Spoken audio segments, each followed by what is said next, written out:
Terus siap, turun. Assalamualaikum warahmatullahi wabarakatuh. Assalamualaikum warahmatullahi wabarakatuh. Wala hawla wala quwwata illa billahil aliyyil azim.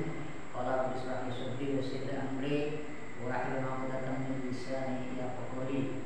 Assalatu wassalamu alayka ya sayyidi ya Rasulullah wa radhiyallahu anhu. Saudara-saudara sekalian dimanapun adanya maupun dalam keadaan sehat walafiat, yang sakit moga diberikan kesembuhan, yang sempit moga dilapangkan, yang punya hajat moga disukseskan, ya. Amin. Yang keluarga moga diberikan keluarga sakinah, mawaddah warahmah, dan yang lebih penting lagi moga kita selalu dalam inayah dan bimbingan Allah, sehingga apa yang kita perbuat, apa yang kita lakukan membuahkan manfaat bagi diri kita dan sesamanya. Saudara, ini sekarang ini saya sedang berada di desa Panglagani bersama Bapak Lebih, bersama Kiai Sepuh, para ustadz-ustadz ini.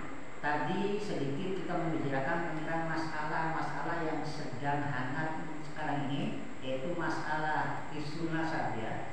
Masalah isu nasab.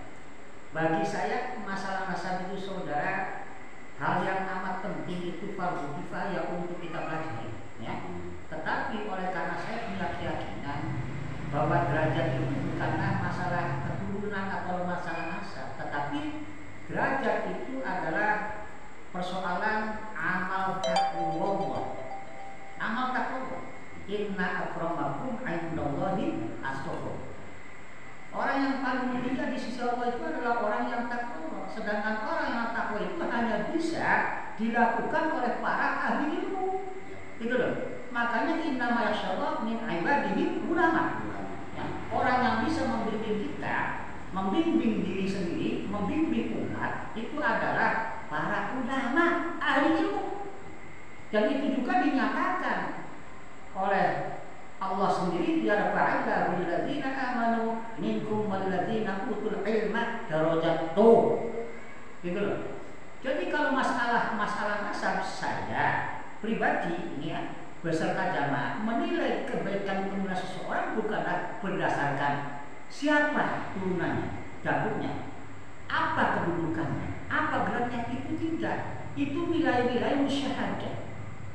Karena apa? La yanzuru ila suwarikum walaki yanzuru ila qulubikum. Allah itu melihat dari segi hati menilainya, bukan dari segi pangkat, bukan dari segi gelar, ya, dari segi gelar. Ada yang mengatakan seorang oknum bahwa dalam diri kita ini ada darah, ya, yang mengalir, yaitu darah Nabi. Jadi meskipun itu blesak, meskipun itu bodoh, itu lebih utama daripada kiai yang alim. Itu ngawur, seperti itu. Ngawur, ya. Ya, itu ngawur gitu loh. Ya, manalah bisa yang bodoh itu kemudian kita muliakan, kita ikuti. Bodoh itu penyakit hati itu, ya. Mana bisa ahli maksiat itu mengotori hati. Kita muliakan meskipun nasalnya itu atau zuriyah Kanjeng Nabi misalkan sekalipun, kita mengikuti bukan atas dasar gelarnya, tapi atas dasar amaliyahnya, ya. Maka sekali lagi bahwa kita tetap wajib ya, untuk menghargai, menghormati para ulama sebagai warasatul anbiya, sebagai juga pewaris buhistu li utami makarimal akhlak, yaitu akhlakul karimah yang ditimpa oleh ulama dan diajarkan oleh umat, yang juga sebagai suri tauladan al-mama arsalna ila rahmatan lil alamin, pembawa kasih sayang, ya. Jadi kalau yang ada bertanya kemudian kepada saya, siapakah yang paling mulia di antara hamba-hamba Allah? Sesungguhnya manusia sama, tetapi orang yang paling mulia adalah orang yang bertakwa. Tetapi takwa itu tidak mungkin akan bisa diraih kecuali dengan tuntunan ilmu. Maka dari itu, isi daripada takwa itu adalah ilmu, amal, ikhlas, istiqomah. Gitu loh. Jadi orang takwa itu tidak mudah. Nah, dari sini maka jaminan surga juga bukan atas dasar, kamu punya siapa?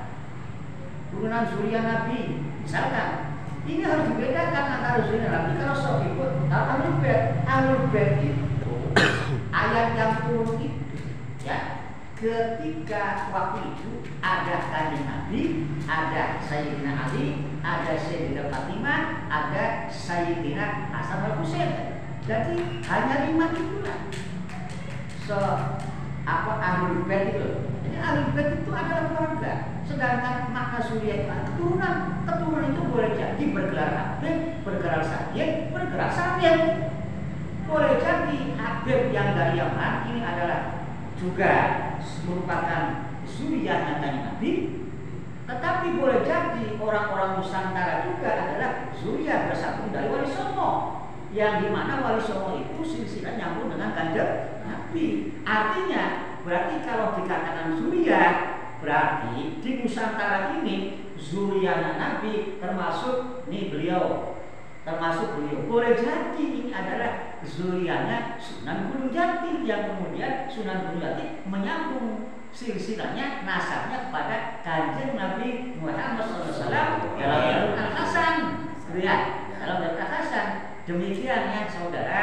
Jadi kita tidak akan fokus pada masalah kisru nasab karena itu bukan bagian kajian kami, tetapi saya lebih menekankan pada masalah perilaku ya, untuk perlu disampaikan khusus untuk diri saya dan bila manfaat untuk yang lain, itu kan? Nah, dari situ kembali bahwa kemuliaan itu berdasarkan ilmu. Jadi poinnya bahwa saya katakan darah atau nasab tidak lebih unggul daripada ilmu. Itu saja. Dan ilmu segalanya, ya, ilmu segalanya yang menjadikan orang mulia, yang menjadikan orang